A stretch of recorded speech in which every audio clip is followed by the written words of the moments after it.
indivíduo há 23 anos atrás, supostamente morto e enterrado, e de repente surge a discussão. É preciso primeiro que a gente entenda uma das razões pelas quais esse assunto vem à tona. Uma das razões, das várias.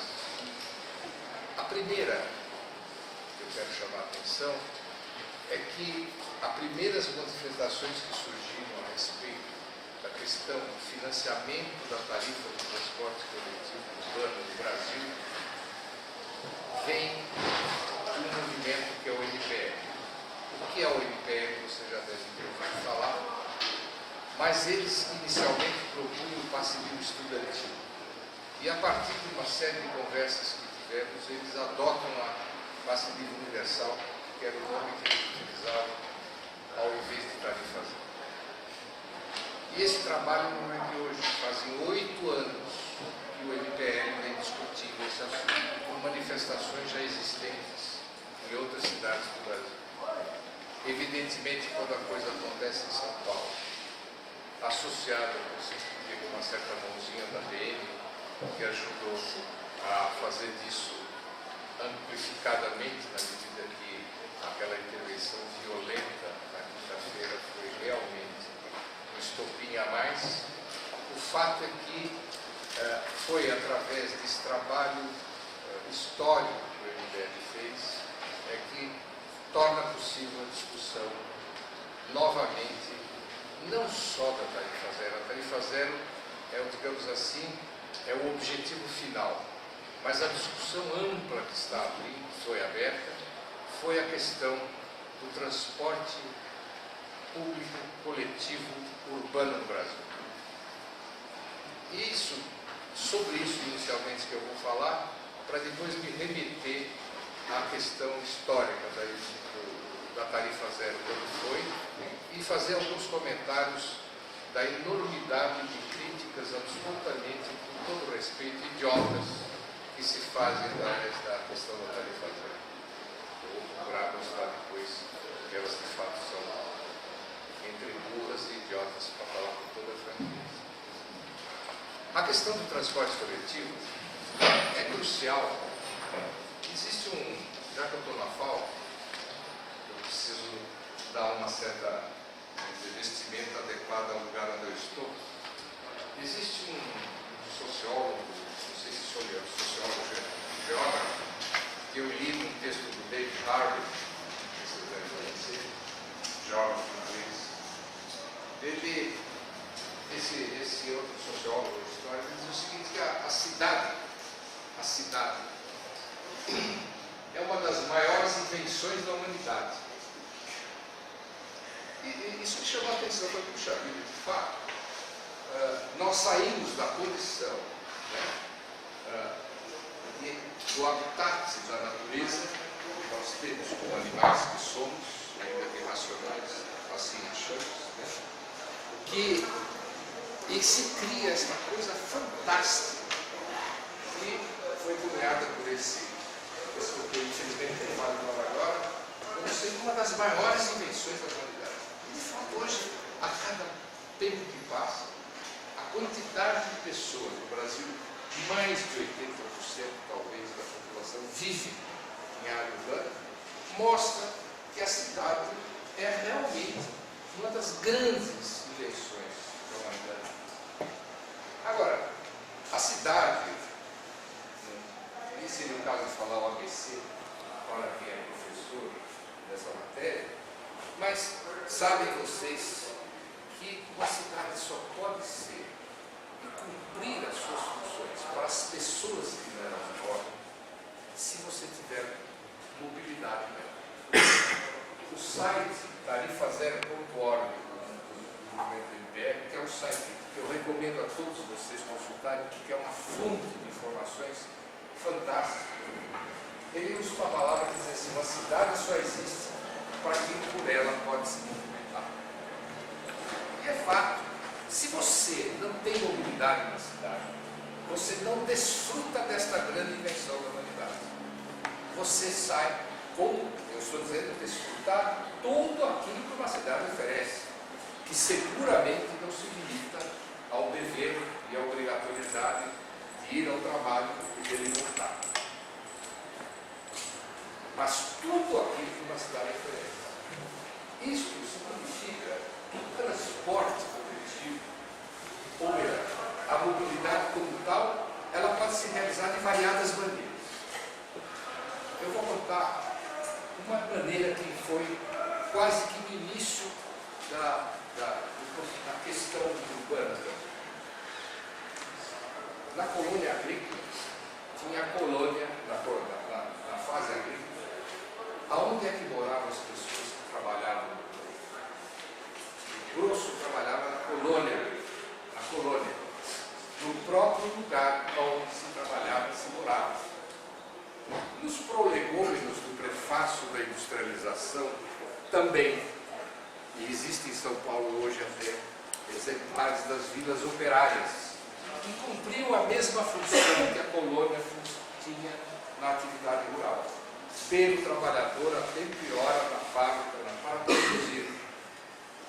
É óbvio que à medida que a industrialização e as cidades vão se tornando mais complexas, esta solução passa a ser inviável para a atividade econômica que assim fazia.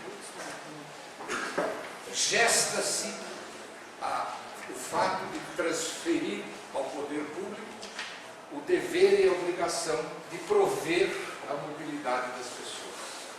Por isso o transporte é uma questão de prefeituras e governos, como do Estado de uma maneira geral.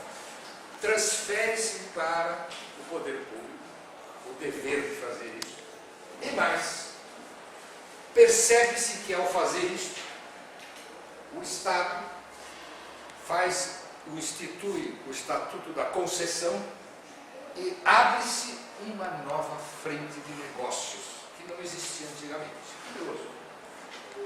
Um novo negócio passa a ser transportar pessoas para que elas se movimentem na cidade. E isso, obviamente, é explorado pelo setor público. Só que, como dizia Milton Santos, nessa questão da fabulação, a partir daí monta-se uma fábula, eu chamo, uma narrativa, que vai entrar na cabecinha das pessoas, através de todo o aparato ideológico, jurídico, cultural, a partir daí. Qual é o paradigma que se estabelece? Que a mobilidade é de minha responsabilidade. Sou eu que tenho que me mover na cidade. Segundo, por isto eu tenho que pagar. Isto não foi trazido pela Segovia. Não. Isto foi construído historicamente. E como dizia o Einstein, uma das coisas mais difíceis é você mandar um paradigma. É mais fácil você fazer a fissão de um ato. É verdade. O Einstein disse isso. E ele tinha que entender esse assunto para muito. Então, construída essa narrativa, isso fica introjetado na cabeça das pessoas. Exemplo disso, clássico que eu sempre dou. Dia de greve do transportes. O que você vai ver na televisão, na rádio? Na televisão você vai ver, na rádio você vai escutar. Você vai presenciar as pessoas disputando a pouca oferta de transporte coletivo para não chegar atrasado no trabalho, se for trabalho, não chegar atrasado no meu compromisso, no serviço que eu preciso consumir, nos compromissos que eu tenho para vender de comércio ou para fazer a compra que eu tinha que fazer hoje, e assim por diante.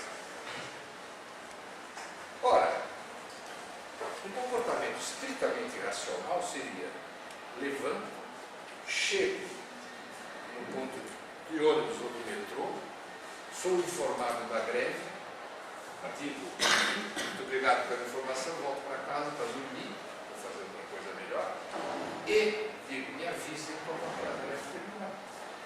Não. Isto é a prova provada de que, aquilo que o primeiro ponto que eu falei, A mobilidade é de minha obrigação, meu dever. A segunda questão que eu preciso pagar, isso é obviamente uma construção também histórica. Mas é curioso, se vocês pegarem alguns ônibus, eu sou tarifa zero, maior de 60 anos, é tarifa zero e eu recomendo. Até porque é muito bom, posso garantir. Eu posso explicar porque é tão bom. Olha, vários ônibus da cidade de São Paulo têm lá uma plaquinha. Artigo 176 do Código Penal. Vocês já ouviram falar dele? Já? Pois atenção. Porque o artigo 176 do Código Penal diz o seguinte, grandes linhas, não sou ausídico. Entrar em restaurante ou demandando serviços de comida, alimentação, ou entrar em transportes coletivos sem os necessários recursos para pagamento, saibam vocês que você pode pegar pena de 15 dias a 3 meses numa das confortáveis prisões brasileiras. Não é pouco. Ao revés, se você entrar no hospital do SUS, você verá uma plaquinha dizendo o seguinte: todos os procedimentos cirúrgicos, médicos que se fizerem nesse hospital são gratuitos. Curioso. Por que essa diferença? Isso também é uma disputa histórica. Se você for no artigo 6º da Constituição Federal, vocês vão verificar que artigo 6º da Constituição Federal diz os direitos sociais. O direito social é uma das coisas mais fortes que existem nesse país. Direito social quer dizer o seguinte: você, como cidadão brasileiro, tem aquele direito, ponto.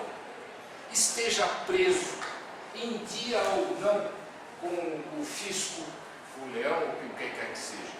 É um direito pelo único fato de ser cidadão brasileiro. E lá vocês vão encontrar saúde, segurança pública, desde que não seja um milico pegue na cabeça, mas enfim, segurança pública.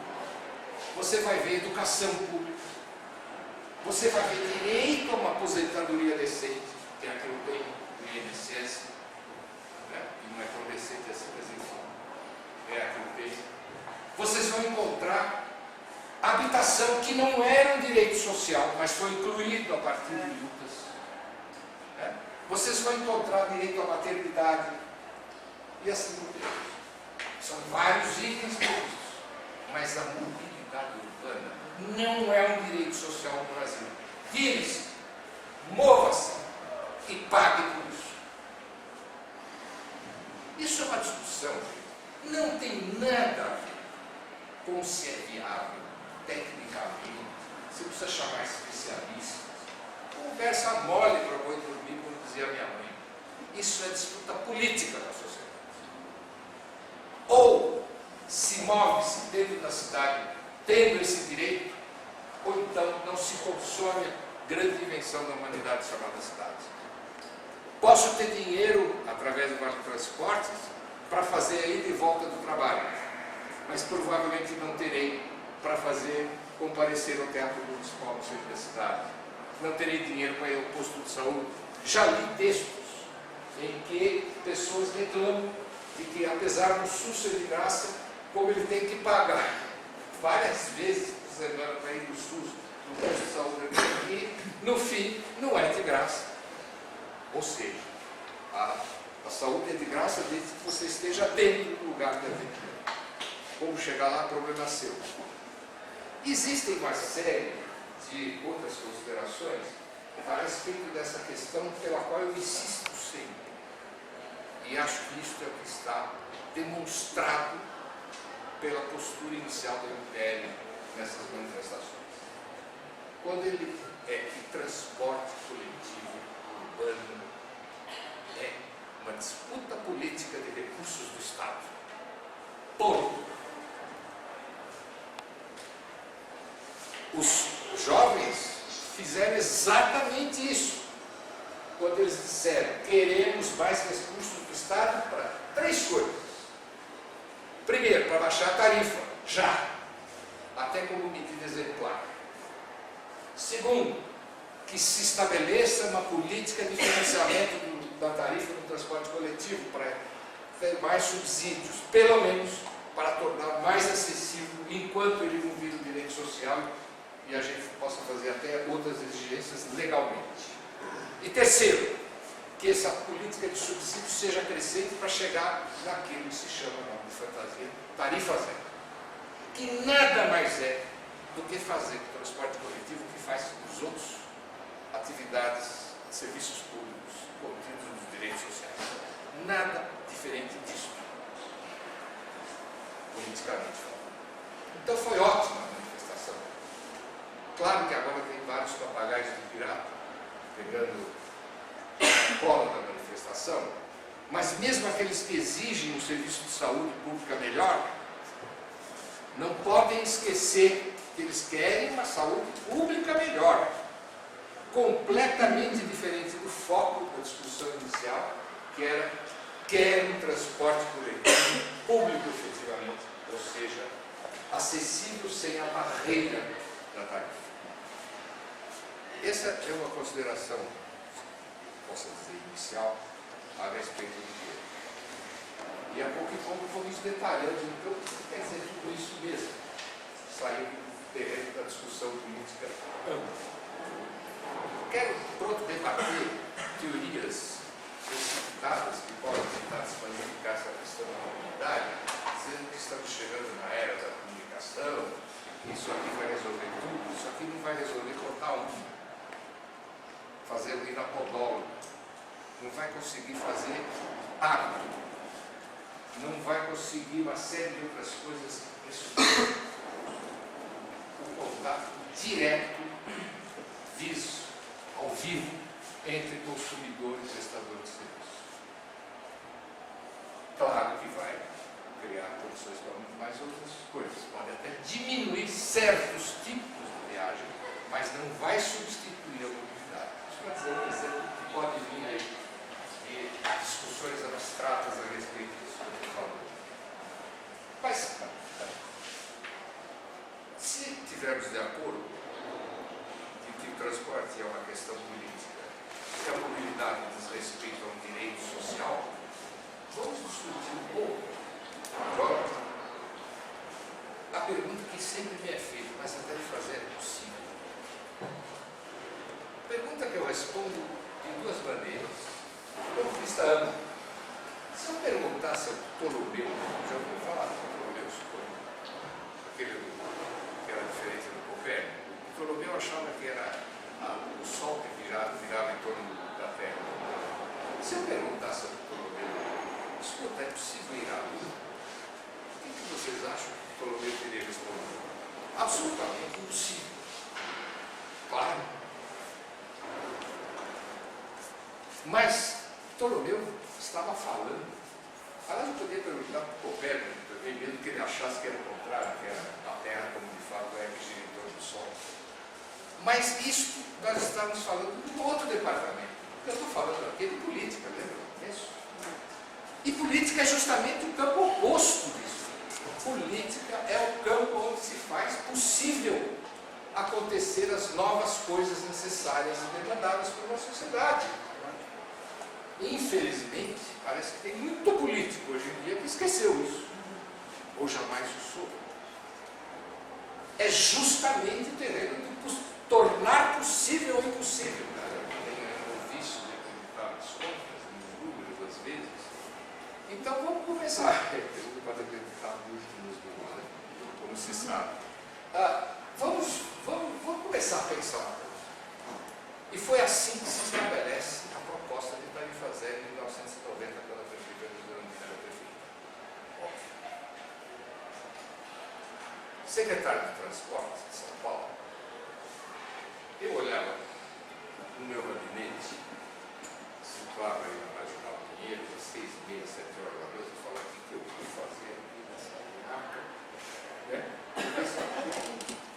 Coisa de louco. Né? Naquele momento, o transporte coletivo estava pior do que hoje. Por quê? Porque os contratos ditos de concessão estavam vencidos há anos, já de patrocinador da bola. Estava já havia passado 2 anos de governo e, por razões várias, não se tinha conseguido ter um avanço substantivo, definitivo sobre o transporte coletivo na cidade. Quando, tendo sido secretário de Serviços e Obras, eu vou contar essa historinha, não é por questão individual, apenas para mostrar a vocês como senão uma gestação de uma ideia que depois vai ser alterada ao longo do tempo. Eu tinha sido responsável pelo coleta e destino final do lixo. E sabem vocês que o lixo é pago diretamente. Né? Aliás, a iluminação pública paga diretamente. Imaginem vocês o dia que fizerem o pagamento da iluminação pública individualmente ou por habitação. Você vai ter que andar, botar uma moedinha, acendeu, e vai ser complicadíssimo, porque você não vai conseguir definir que aquela luz é só para você viver um ficar e aproveitar a luz que você acendeu. Bem lindo, não é? Imaginar então que o coletor do lixo chegue na porta de sua casa, você desça, pese o lixo, ele pergunta quanto pesou, quanto é o quilo, e aí você pergunta se vai pagar com cartão, vai pagar em dinheiro, não tem troco, delírio, né? Pois é, assim é. O lixo é para rir, eu falo assim, porque a gente tem que rir, porque tem uma dose de piada nisso. A segurança pública, eu sempre cito esse exemplo, telefone para o 92, do Centro de São Paulo, e o sujeito me pergunta se eu quero um serviço com sargento ou sem sargento, armado ou sem arma, porque são diferentes tarifas.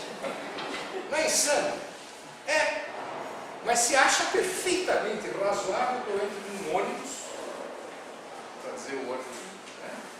E tem lá uma catraca, que é uma coisa de século XXI, incrível, inacreditável, ainda se usa catraca como ela é, que ocupa 3 lugares do ônibus.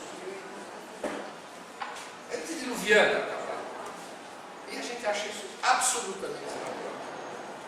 Pois bem, foi nessa ingenuidade de engenheiro, fascinado pela eficiência que todos nós temos, né? Assim como os arquitetos têm os seus vícios também, nós engenheiros temos os nossos, é que eu pensei o seguinte, além do mais, para arrecadar custa. Sabe quanto custa arrecadar a tarifa? Na época custava 28%, ou seja, 28% do que eu arrecado é para pagar a arrecadação do que eu vou receber. Eu falei, puxa vida, vamos fazer o óbvio. Façamos um sistema tal como em outros serviços públicos, que vai dar seguramente mais eficiência ao sistema.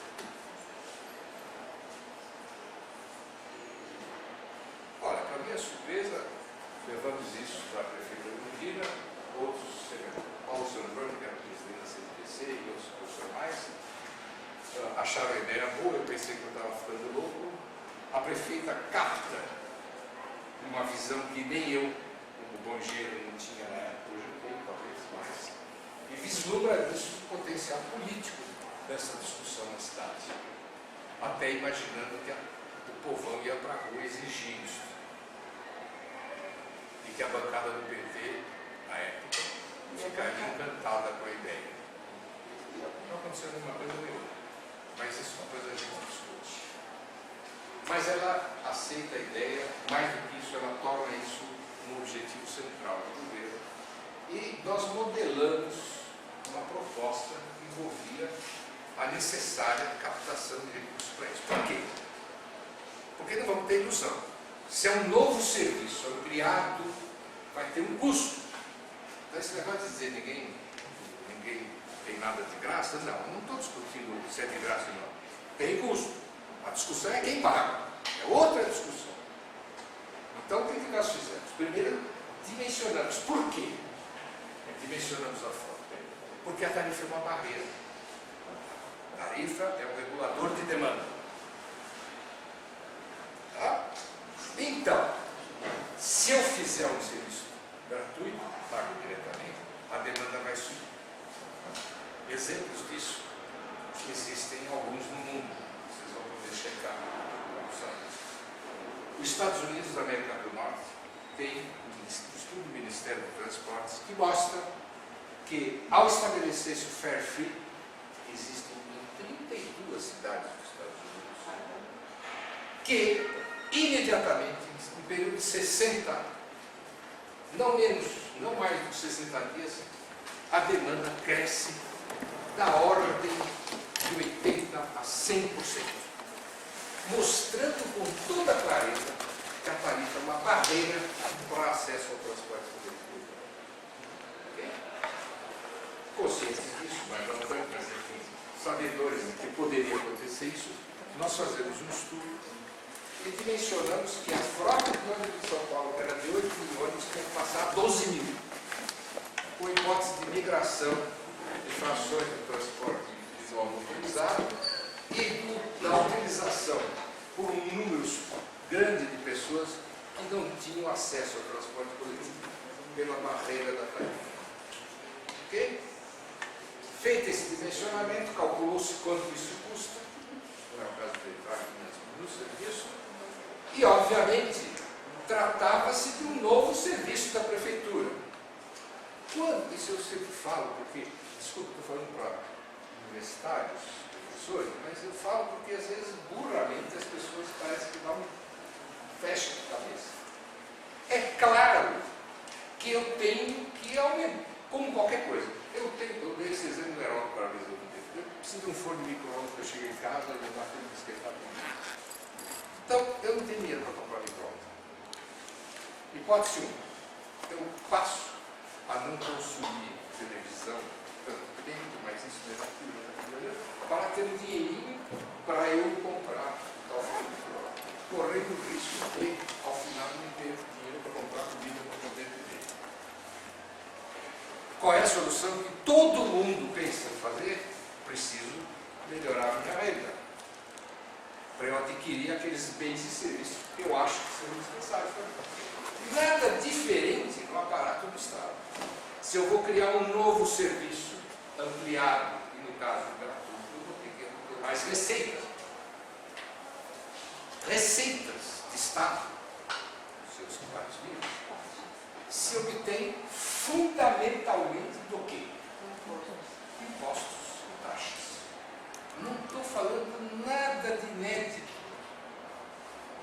Ora, portanto, a proposta de um novo serviço ampliado pressupõe uma mudança de política tributária ou a ampliação de receitas. Eu posso fazer ampliação de receita tributária de várias maneiras. Burras, inteligentes ou medianas. Mas, em geral, se existe na tradição histórica do Ocidente, pelo menos, de que as políticas tributárias são progressivas. O que quer dizer que, aliás, hoje é um dispositivo da legislação, que é o dispositivo territorial progressivo, que é a lógica que preside o imposto de renda, que é chamado, pasmem vocês, o imposto de renda é chamado imposto socializante. Nada a ver nem com o Estado, nem com ninguém. Imposto socializante quer dizer o seguinte: quem tem mais recurso paga mais, quem tem menos recurso paga menos, quem não tem não paga. Isso está cravado na história ocidental. E nós não fizemos nada de inédito. Fizemos uma proposta de reforma de tributos municipais, calcado no caso do IPTU, meramente por condições instantâneas que isso pode mudar a situação. Que fazia exatamente isso. Quem tem imóvel até 60 metros quadrados não paga. Como, aliás, não paga até hoje. Quem tem imóveis de mais de 60, mais modesto de acabamento, etc., vai pagar 1% a mais do que paga. E assim. Agora, a sede de banco vai pagar 4 vezes mais. Até porque a contabilidade bancária, isso, como diria antigamente, sai na urina. Você pode imaginar quanto pode representar o IPTU do Banco Itaú ou do Bradesco na contabilidade geral. As suaves juros mensais de 7% ou mais. Então, Imóveis de luxo, lembra daquele camarada dos Bancos Santos que foi falecido, tinha uma casa de 5 mil metros quadrados, sei lá mais o quê? 7 vezes o imposto que ele paga. Portanto, não é nada, inclusive, o prefeito Haddad andou dizendo aí que dobrava o IPTU. Foi mal informado ou mentiu. Era uma política progressiva do IPTU, calcado nesse princípio que eu disse. Com isso, fazia-se um fundo, e esse fundo, sem prejudicar o que já era gratuito, os serviços da prefeitura, porque era uma nova receita que se apresentava, não prejudicava a habitação, saúde, criava-se um fundo, e esse fundo bancava os 12 mil ônibus que estariam trafegando na cidade para atender uma demanda que era maior do que a existente então no tarifa. Ouvi outro dia o prefeito Haddad, e eu estou falando do prefeito Haddad, não tem nada contra assim, pessoal, né? Porque não votei nele por uma razão muito simples, eu moro em São Paulo. Foi não pensar, né? Então, assim, cara, ele disse que, como se propunha dobrar o IPTU, a Câmara Municipal, legítima representante dos interesses do povo paulistano, como vocês sabem, né, não aprova a lei. Porque, obviamente, estaria fazendo algo que era a grande reivindicação que a população dizia, ou seja, não aprovar esta insana reforma tributária do prefeito. Mentira. Pesquisa feita pelo Instituto Toledo Associados, que vocês podem consultar na internet, de novembro de 1990, a proposta da tarifa zero foi em julho, mostrou o quê? Fizeram duas perguntas. Você conhece a reforma tributária da prefeita Erundina que onera mais? Sim. Sabe que isso é para bancar um sistema de gratuito? Sim. Você é a favor ou contra? Eu dou um picolé para quem disser quantos disseram que era a favor. Quantos vocês acham? 76% a favor. E você quer que a Câmara Municipal aprove esse projeto de lei? 68%. 25% contra e 8% da abstenção. Portanto, a Câmara Municipal não aprovou, não foi por causa disso, óbvio. Por que ela não aprovou? Vamos pensar. Hipótese número 1. Vou botar azeitona na empada da Erundina, ela vira a rainha da cocada preta em São Paulo. Meu Deus do céu, em julho de 91 vai ser dado de graça nessa cidade adoidada. E essa mulher vira o quê? Uma Câmara de oposição não vai fazer isso. É burro. Segundo, sabemos todos, hoje mais do que nunca, que você se elege vereador seguramente com seus recursos próprios. Sim. Né? Dado o preço baixinho que uma campanha eleitoral representa hoje. Né? Portanto, vocês podem imaginar que o Banco Itaú, o Banco Santander, não era Santander, que os bilionários que têm imóveis de luxo ficaram absolutamente tranquilos com a reforma tributária, já que movidos pelo mais forte idealismo patriótico vão colaborar para que a população toda tenha mais mobilidade. Não é? Então, provavelmente, são hipóteses, a Câmara não vota por isso. E não, como disse o prefeito hoje, que não votou porque a população, obviamente, não ia aceitar essa reforma. Mal informado, ou pior, mentiroso. Bom, isso é a proposta da tarifa zero. Os exemplos que eu posso dar para você, não é, portanto, esses exemplos não é nada excepcional. Apenas para aqueles que sejam. Depois eu vou entrar um pouquinho na questão da cidade, porque afinal eu estou aqui na Faculdade de Arquitetura e Urbanismo.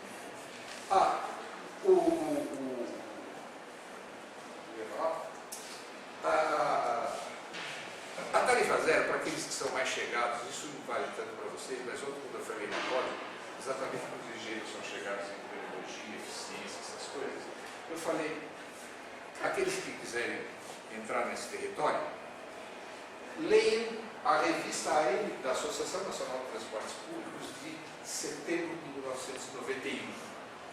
Está no site. Mas se quiser, entra na EPP.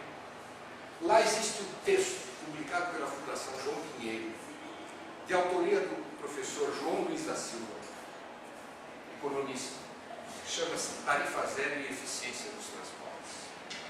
Para os que adoram a econometria e discussões numerológicas, é um catatal de umas 20 páginas que tem curva de oferta e demanda, elasticidade e renda, elasticidade de demanda, elasticidade e oferta, tudo que vocês possam imaginar de economia está pesado.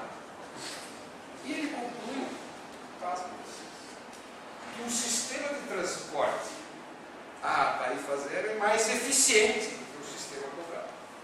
Eu posso dar para vocês apenas um pequeno exemplo disso. Por quê? Como é que você dimensiona um sistema de transporte? Alguém sabe? Intuitivamente que seja. Uma cidade para você e falar, dimensiona a quantidade de ônibus que tem que rodar na cidade. Como é que você faz? Você vai fazer uma estimação de passageiros e vai dimensionar para que momento? Por pico. Óbvio. Né? Portanto, no pico eu vou precisar de 10 ônibus. Tá? Isso significa que, como atividade econômica, o proxy dessa atividade econômica qual é? Eu vou comprar 10 ônibus para atender 1h30 por dia. E no resto do dia essa frota vai ficar ociosa, porque não tem passageiro para equilibrar. Isso é intuitivo, é fácil de entender. Né? Isso significa que esse sistema é ineficiente, do ponto de vista estritamente operacional e econômico. Que o ideal seria que, porque você vai estar pagando motorista, cobrador, com um ônibus que for parado na garagem, esperando a hora do pico. Okay? Então, até pelo lado da eficiência tão demandada na nossa sociedade, o sistema é mais eficiente a tarifa zero do que pago. Outra coisa, como se trata de uma disputa ideológica, no debate sobre a tarifa zero apareceram enormidades do tipo: já que é de graça, não se valoriza, portanto os ônibus serão vandalizados. Novamente uma narrativa, né, de que não se valoriza porque não é pago. Vocês repararam como os doentes do SUS destroem as vandalizam os hospitais, já que é de graça. E os estudantes das escolinhas primárias quebram todas as carteiras porque eles têm a plena consciência de que o que é de graça a gente não valoriza. Né? Outra, já que estão disponíveis os ônibus gratuitos, vão ser utilizados o dia inteiro pelos vagabundos, pelos bêbados e pelos mendigos. A falta de família vai ficar passando de ônibus o dia inteiro. Mentira! Né? Primeiro que... Mas ontem eu vi uma resposta muito inteligente, sobretudo sobre o mendigo. É curioso que a sociedade que se preocupa com o mendigo no ano do ônibus não se preocupa com a existência de mendigo. Caramba! O importante é que o mendigo não ande de ônibus. Não é a não existência de mendigos. Pinel isso. Pinel. Aliás, do ponto de vista de reforma tributária, como disse alguém, coitado do mendigo que está com uma garrafa de cachaça, porque ele paga mais imposto que qualquer outro, porque o óbito é um imposto tarado. Ele é um profundamente injustiçado pela tributação nacional, além de mendigo. Então, para dar um exemplo apenas prático, né? Já que nós tentamos fazer um projeto de tarifa zero na cidade, a partir de que todas as linhas interterminais na época fossem tarifa zero, portanto, isso independentemente do fato da Câmara não ter aprovado a tarifa zero.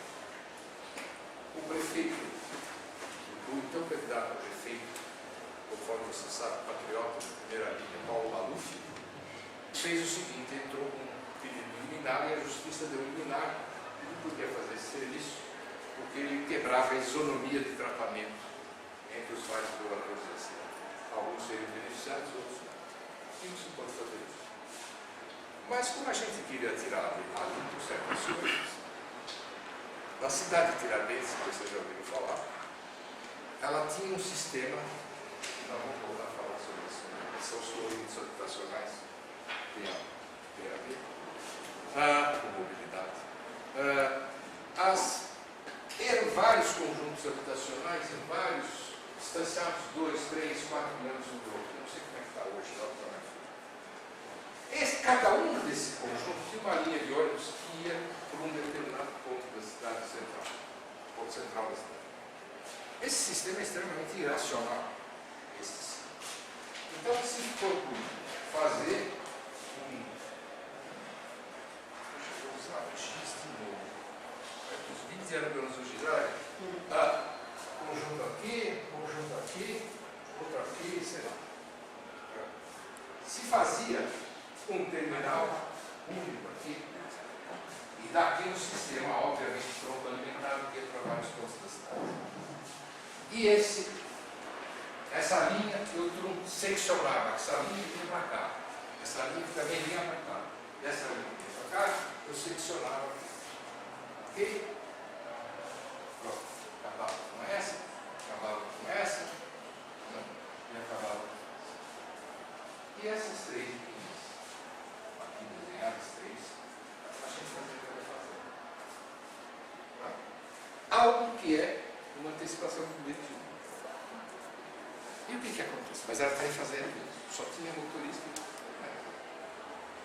O que aconteceu? Como? Não era na integração do terminal. Não, era essa linha. Eu paguei uma linha uma aqui que não era para pagar. Essa aqui. Essa aqui eu estarei fazendo. Essa aqui. Essa aqui passou a ser estarei fazendo. E essa aqui. Tá? Fizemos isso numa festa qualquer, porque a Rede Globo não falava nada disso. E eles não sabiam que ia ter esse brinquedinho lá. E o que aconteceu? Foi estabelecido o sistema e não aconteceu nada. Não quebraram, não sujaram. Quanto muito, uma ou outra criancinha de 10 anos ficava dando umas 3 voltas de ônibus, feliz da vida, que eu acho ótimo. Nada contra. E não aconteceu nada. Esse sistema funcionou por muitos anos, até que se veio com outras alternativas. Mas isso foi feito só para mostrar todo o aparato ideológico, narrativo que se faz na disputa de recursos do Estado. É disso que nós estávamos falando lá no início. Bem, espero que já convença vocês todos para a que vão amanhã na manifestação e sei lá. Mas a cidade, voltando ao tema que dá mobilidade nas cidades. Eu fui a Florianópolis há pouco tempo num debate na faculdade e o professor Elson faz dele, que aliás foi candidato ao prefeito lá, com superintendente de votação de 14%, numa campanha que custou R$5.700 da família dele. Ele fez uma explanação a respeito de como conceitos iniciais de cidade, de habitat,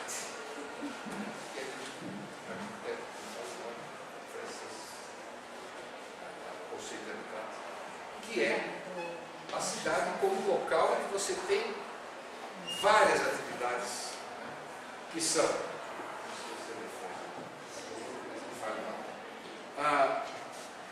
você tem as várias atividades que você faz na cidade e que são desejáveis que façam nos habitats onde você está.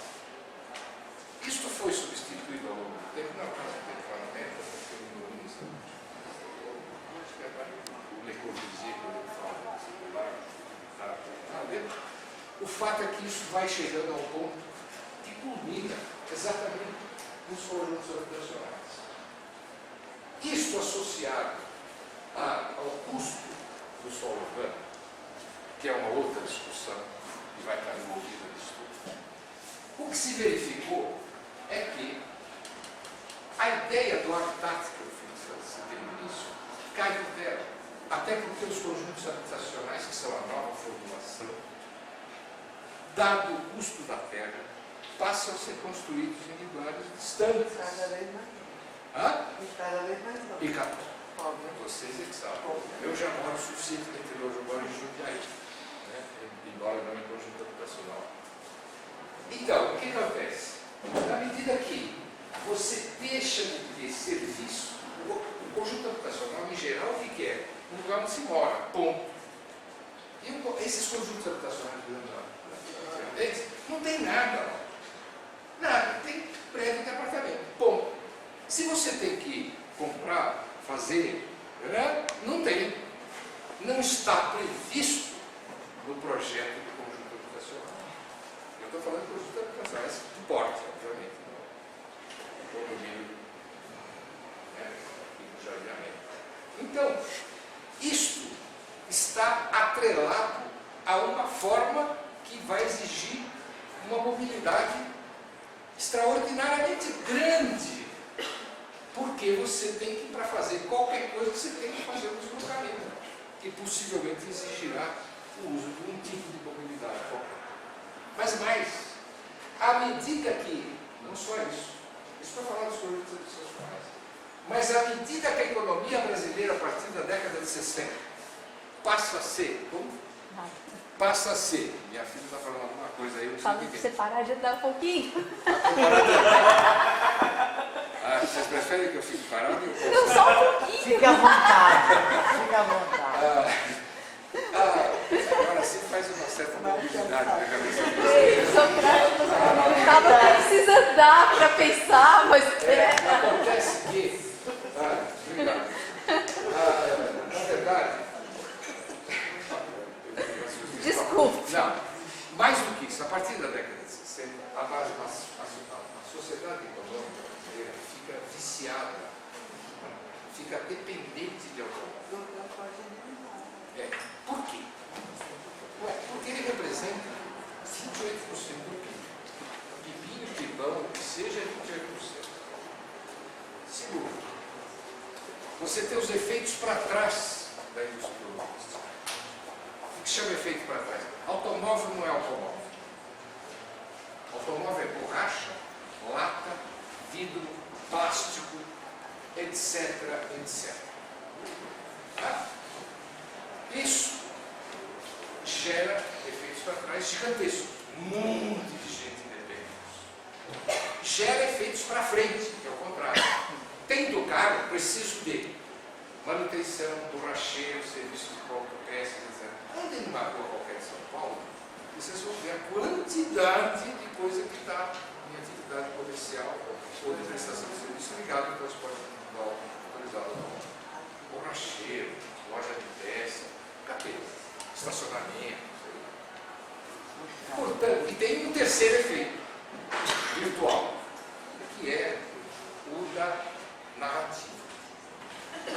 A narrativa é: liberte-se dessa porcaria desse transporte coletivo, caro, deficiente, incômodo, e sonhe ser proprietário de carro. Isso move uma indústria fantástica. Qualquer televisão que vocês veem, em qualquer hora passa entre uma notícia e outra 5 anúncios de automóvel. E os anúncios também têm toda uma narrativa charmosa. Jamais viu a propaganda de carro em congestionamento. É o cachorrinho, né, com mamãe, papai, sorridentes, né, felizes, porque finalmente chegaram a ter a mobilidade sonhada. Isto também é uma disputa de dinheiro do Estado. Prova disso, 15% abatimento de veículo naquele carro. Portanto, volto de novo, passando pela cidade muito rapidamente, volto de novo para a questão do automóvel e para a disputa política do Estado. Mas mais que isso, voltando à cidade. O automóvel molda as cidades brasileiras pós-60.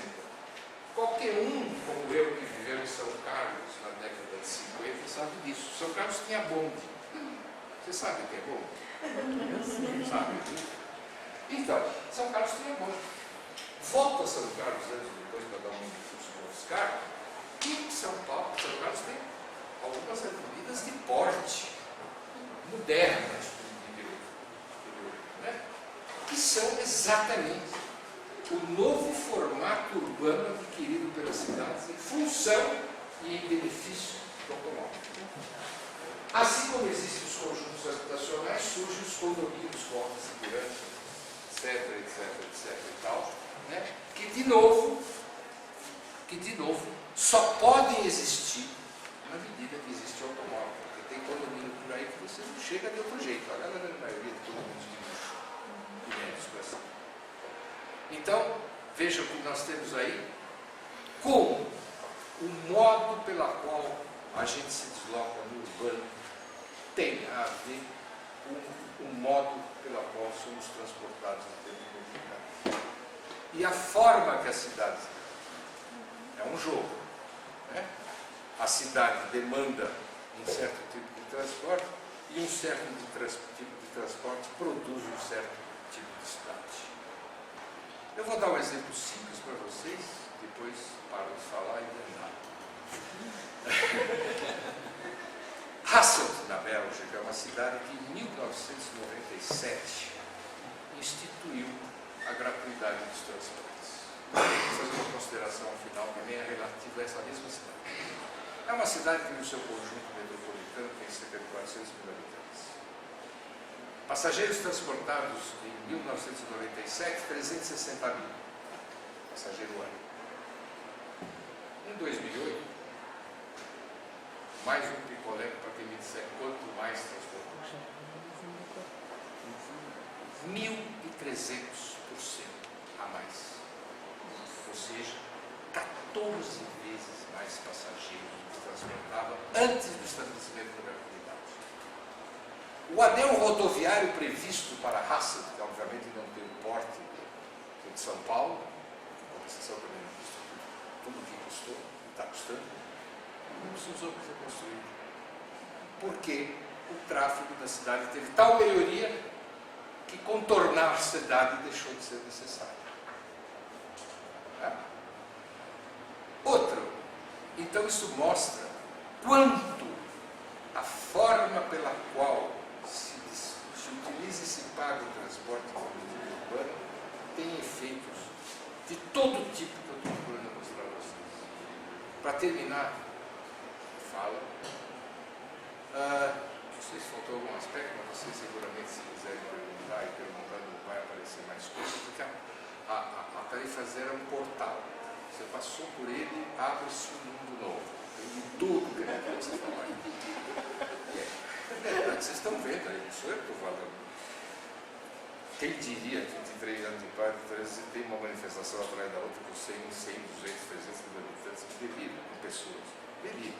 Bom, o que eu ia falar é que nós brasileiros, com todo orgulho, não temos só Copa do Mundo, estádios do Aré Garrinchas da vida. Temos cidades com tarifa zero. Não com esse nome. Agudos, do estado de São Paulo, tem gratuidade dos ônibus desde há 10 anos. E sabem, curiosamente, como é que é o imposto territorial urbano? Só para citar o IPTU, que Agudos congelado há 10 anos. Não é gozar? E mais, foi feito por um prefeito do PTB. Para não dizerem que eu sou ideológico, vesto daquela conotação de esquerda, centro-direita, ou seja. Segundo a cidade que eu conheço, Porto Real, no estado do Rio de Janeiro. Aliás, tem uma matéria muito interessante feita por uma repórter da Globo, no Globo Mais. Vocês poderiam ver, uma matéria muito longa sobre Porto Real. Porto Real é um município muito rico, pequeno, mas muito rico, onde é a sede da Peugeot Citroën. Que, diga-se de passagem, se instalou lá sem gastar um tostão, porque teve isenção do imposto do governo do Estado do Rio por 30 anos. Aqui em São Paulo também. Pois é. Porto Real, prefeito, pasmem vocês, do partido mais de direita do Brasil, fora o PSC do pastor. O DEM. É o prefeito do DEM que fez o sistema gratuito de Porto Real, que vocês podem ver, recomendo, é uma matéria muito bem feita, por Bárbara Marcolini, da agência Globo. e vai Porã no Paraná, que também tem há 10 anos. Então, pergunta que você frequentemente me fazem, que me deixa muito puxando, eu quero saber qual é a relação com uma coisa ou outra. Tem, mas são diferentes situações. Mas o senhor acha possível fazer? Mas quando eu falo de Agudos, mas é 18 mil habitantes. Eu falei, mas também são 18 mil contribuintes, só aqui são 11 milhões, cara. Quer dizer, vamos começar a fazer a coisa na proporção. Então, o tamanho de uma cidade significa uma complicação de outra natureza. Na engenharia, na formato que você vai ter que fazer, porque tem situações múltiplas, variadíssimas. Desafio para muitos profissionais fazer depois de estabelecida a política de gratuidade.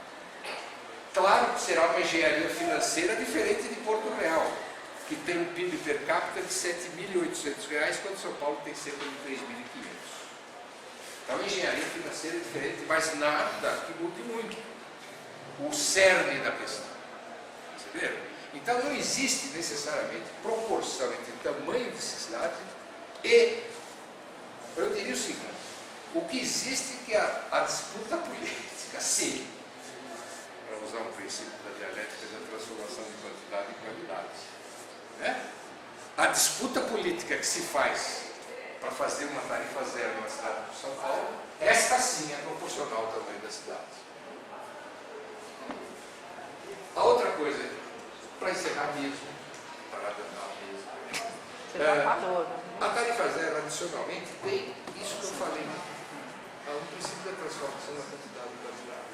Não é a mesma coisa uma tarifa baixinha e a tarifa zero, não confundamos. A tarifa baixinha é ótima, mas ela ainda custa ser arrecadada.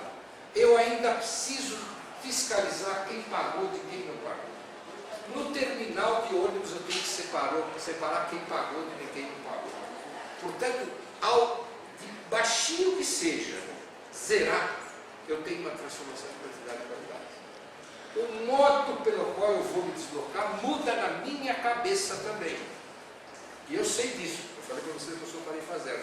Eu pego lá na Raposo Tavares, perto da casa da minha filha, que se eu estou meio cheio, eu pego o primeiro ônibus que vem. E depois eu vou ver como é que eu organizo minha viagem. Daí a pouco posso descer a minha vida, pegar um outro e assim, vou montando a minha viagem de uma maneira muito mais flexível de quando eu tenho um sistema tarifário.